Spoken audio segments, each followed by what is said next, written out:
tsunami, né, que a gente não esperava, talvez alguns aí previam, ninguém esperava que a nossa aceleração da transformação viesse através de um vírus, alguns talvez, né, o Bill Gates vinha falando já que eu acho que um grande risco da humanidade era uma epidemia, poucas pessoas falariam isso, mas o olhar da grande maioria do mundo estava voltado realmente para as transformações tecnológicas focadas aí na indústria 4.0. E esse momento, né, como num grande tsunami, quando a gente pensa, né, o que acontece, a gente tem que reagir rápido, uma questão de sobrevivência, reorganizar as coisas, como é que nós vamos fazer as coisas, reorganizar a forma da gente atuar e de trabalhar, né? E a questão que vai ser sucesso e chave para a gente superar esse momento é resiliência, né? A gente já está aí, nós estamos aí há quase a nossa operação, né? Nós temos outra operação da educação também, estamos parados parados, nós estamos com aula online também, mas com as atividades interrompidas, assim, rotineiras, pelo menos aí 30, 40 dias, parte chegando a quase 60 dias, né? Foi mais ou menos isso, dependendo de uma empresa para outra. E a resiliência que a gente vai ter para enfrentar essas incertezas e as novas formas que estão surgindo de relacionamento é que vão fazer as empresas sair dessa crise mais fortes, né? Nesse momento, o que acontece, né? As grandes empresas, e aí eu tenho algumas pessoas que trabalham em grandes empresas que estão aí com a gente, elas estabelecem um comitê de crises, né? Quando acontece um evento inesperado que impacta significativamente os negócios ou a reputação da empresa, é montado um comitê de crises, né? Uma empresa menor, normalmente o dono tem que carregar essa atividade, né? Com muita se sobrecarrega aí com as atividades. Mas o comitê de crise nesse momento, né? Quais são as atividades mais importantes que ele precisa desempenhar num momento como esse, né? A primeira coisa que esse comitê de crise tem que fazer e tem que estruturar é entender os cenários, né? Mapear os cenários, ver o que está acontecendo agora, né? Quais são os impactos que são gerados imediatamente na nossa operação, quais são os impactos que vão ser gerados no curto prazo e os impactos que podem acontecer no futuro. Criar essas condições, esses 3 cenários, e aí então partir para uma avaliação das vulnerabilidades que podem afetar a operação, o desempenho, a rentabilidade ou até mesmo a sobrevivência da empresa, né? Da mesma forma, também olhar onde estão nossos pontos fortes, que é aqueles que a gente vai ter resiliência, né? Que a gente já tem resiliência para suportar esse momento, né? E entender esses de vulnerabilidades que são onde a gente vai ter que tomar atenção, vai ter que ficar focado, vai ter que ter uma atividade mais próxima para proteger essas vulnerabilidades que a gente tem, né? O mercado está exigindo, a gente está vendo aí o tempo todo flexibilidade, né?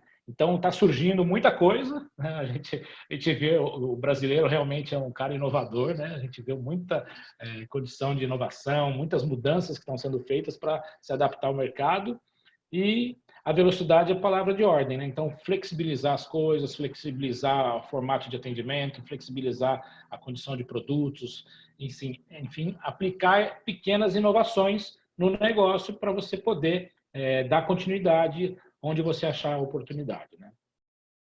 É fundamental também manter uma comunicação transparente com as equipes e com a comunidade. Todo mundo está passando por esse momento de vulnerabilidade, funcionários, colaboradores preocupados com a saúde, né? Acho que grande isso, preocupado com a saúde, se eu vou me infectar no ambiente de trabalho ou não, se eu vou levar isso para dentro da minha casa, se alguém da minha casa vai se infectar por outras vias e vai trazer isso para mim, se eu vou perder a condição de trabalho, se eu vou perder o emprego, se a empresa vai sobreviver, quantas coisas estão passando pela cabeça, e isso tira a tranquilidade de todo mundo, né? Todo mundo trabalha, todo mundo que está no meio desse turbilhão aí.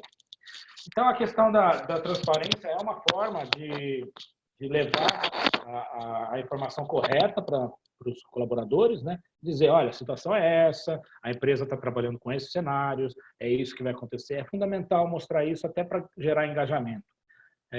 Colocá-los aí para trazer ideias, né? Eles mesmos podem trazer ideias de como a gente pode resolver algumas questões de produtividade, de redução de custos, até mesmo pequenas inovações para aumentar a agilidade do atendimento que a gente vai ter que mudar as operações nesse momento, né?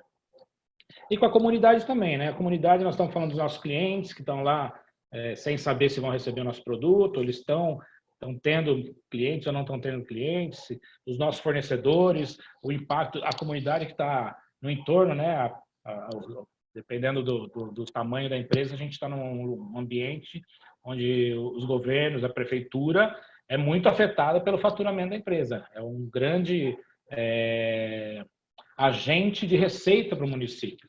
Tenho certeza que a equipe do Denis, o Denis trabalha na Leão, né, na Coca-Cola, lá em Linhares, e é uma das maiores empresas que tem ali na região. Eu tenho certeza que tem afetado aí a questão das receitas do município, né? Então, ter essa comunicação, quais são os planos, como que a empresa está se comportando, até mesmo para gerar aí um ambiente de cooperação, né, entre todos que estão envolvidos nesse ambiente. Pergunta se o áudio está bom, a gente está cortando. O áudio tá bom? Tá com dificuldade aí com o áudio? Tá? Tá bom? Aqui dizem que sim. Jefferson, a gente está cortando aqui.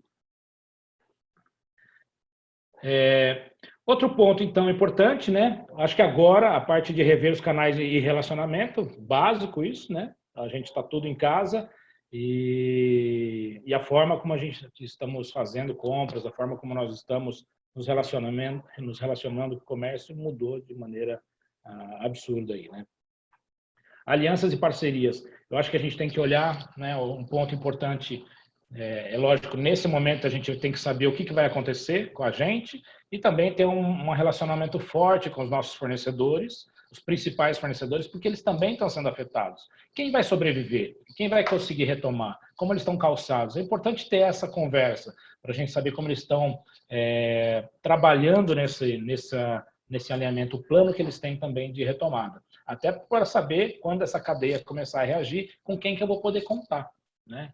Então, quanto mais a gente puder integrar a nossa cadeia de relacionamento, tanto os nossos clientes quanto os nossos fornecedores principais, melhor. Porque a hora que a gente tiver uma reação, essa reação vai começar lá na ponta, o consumidor vai puxar o distribuidor, vai puxar o fabricante, vai puxar os fornecedores, né? Então, ter um plano muito bem alinhado entre todos vai fazer a diferença na hora de reagir. O Rafael estava falando, Rafael que trabalha com ingredientes, né, antes da reunião estava falando sobre novos entrantes, né? Então isso vai abrir oportunidade para entrantes, né? Quem nesse momento aí tiver uma ruptura na operação, fornecedor, dependendo de onde você está na cadeia, você é fornecedor, você é cliente, né? Mas quem tiver no meio dessa cadeia tiver a ruptura, não conseguir reagir, vai abrir oportunidade para outras empresas entrarem. Então é fundamental ter um plano bem estruturado para retomar o mais rápido possível quando tudo isso acontecer. Gestão de custos é questão de sobrevivência e mão forte no fluxo de caixa. Falando de grandes empresas, as grandes empresas normalmente são bem estruturadas, têm seu caixa bem estruturado, mas as médias, as pequenas empresas, nem tanto.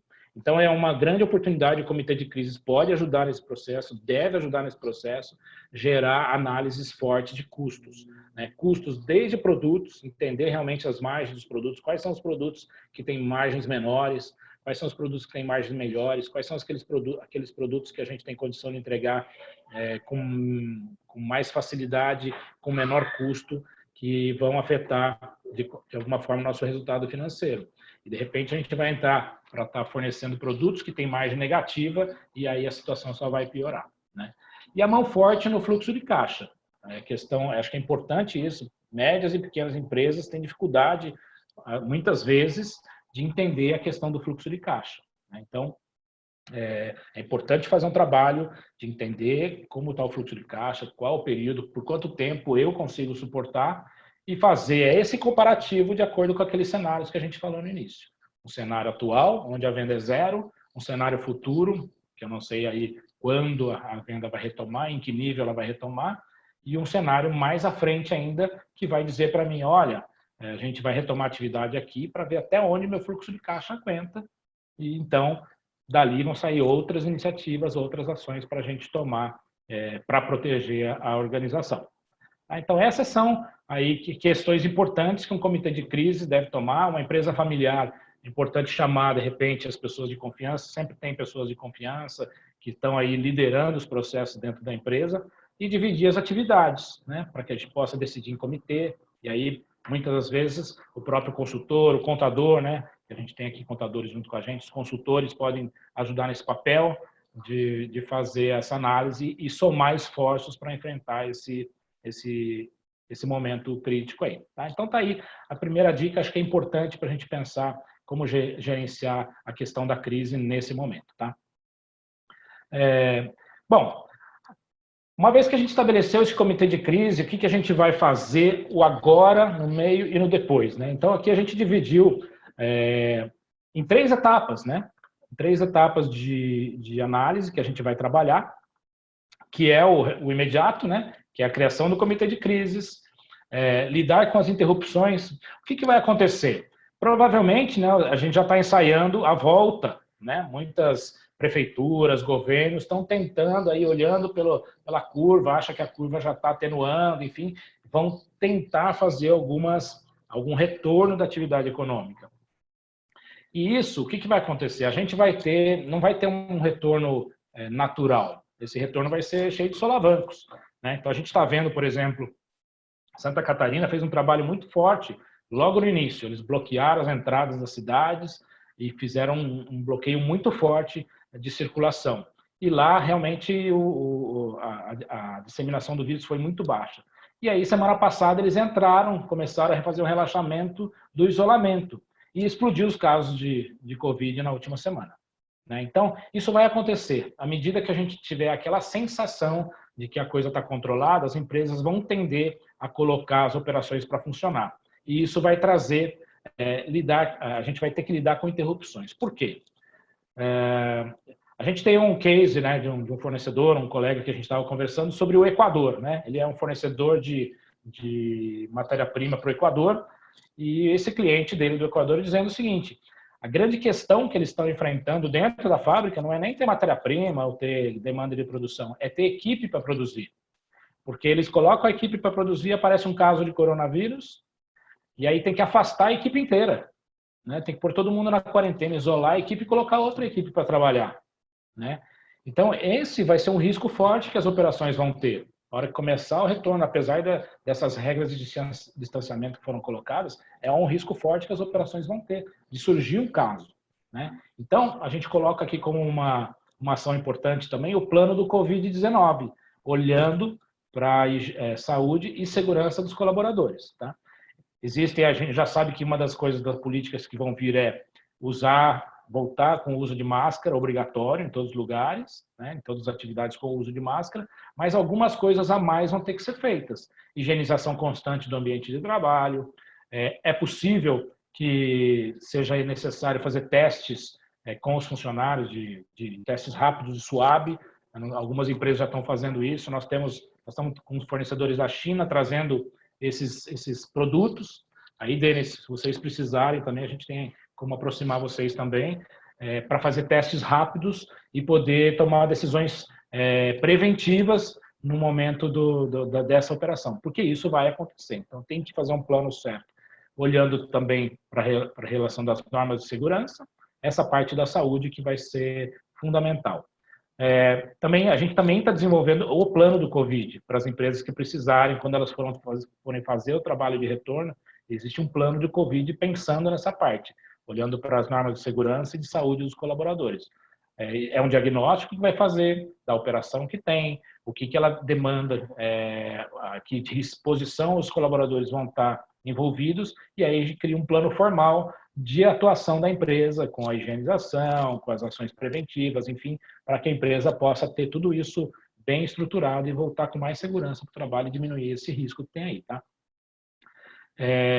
Capacidade de reação, né? Acho que esse é um grande ponto também para a gente pensar, né? Como eu vou reagir à medida que essa demanda vier. Nós já falamos no início, aquele relacionamento com fornecedores, fazer um dimensionamento bom da cadeia, escolher por onde começar, como fazer um novo início de operação, né? Quais são de onde a gente vai, como a gente vai iniciar, tá?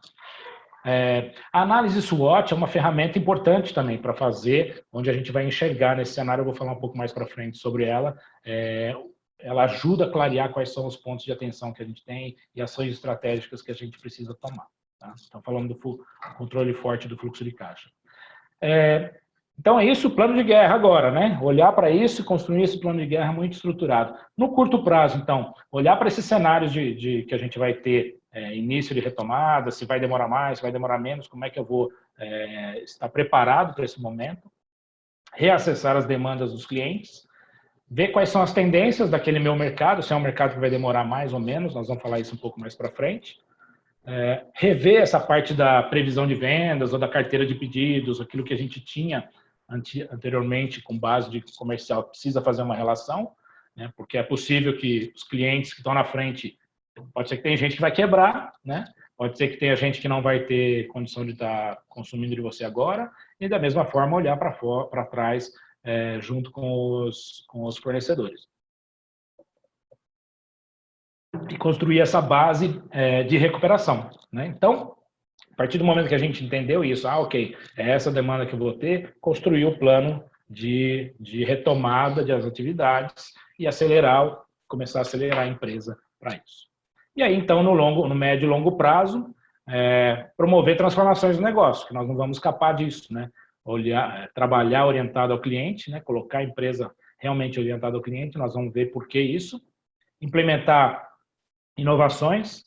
Nesse momento de crise, aí as tecnologias começaram a fazer sentido, né? Então, está todo mundo correndo aí para ver como é que eu vou automatizar, como é que eu vou fazer online, adotar as tecnologias, né? Para promover mudanças estruturais aí para frente.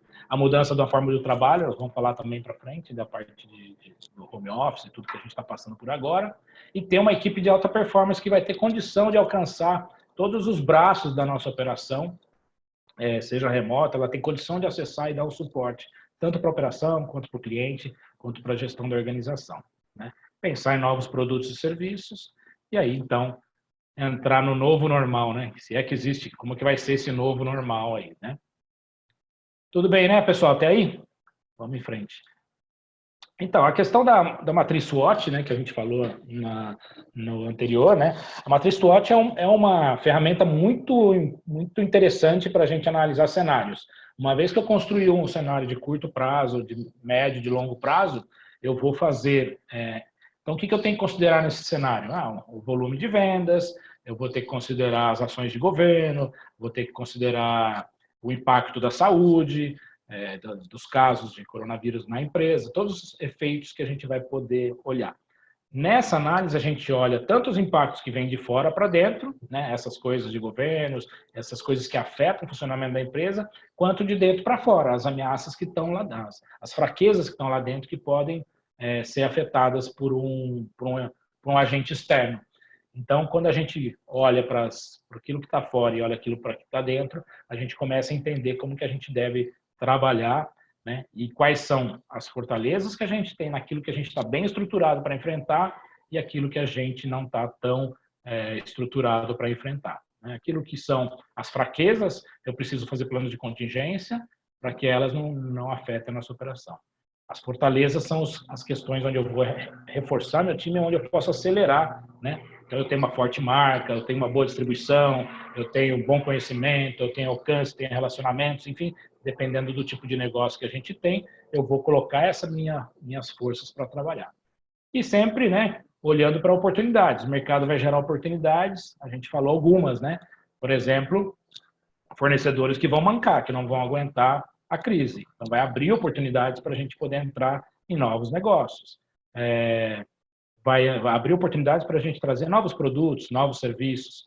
Então, se a gente tiver bem, com uma sensibilidade aguçada para isso, a gente vai poder, então, explorar as oportunidades que vão vir aí. A análise de SWOT é uma excelente ferramenta para a gente criar as ações estratégicas que a gente precisa desenvolver, tá bom?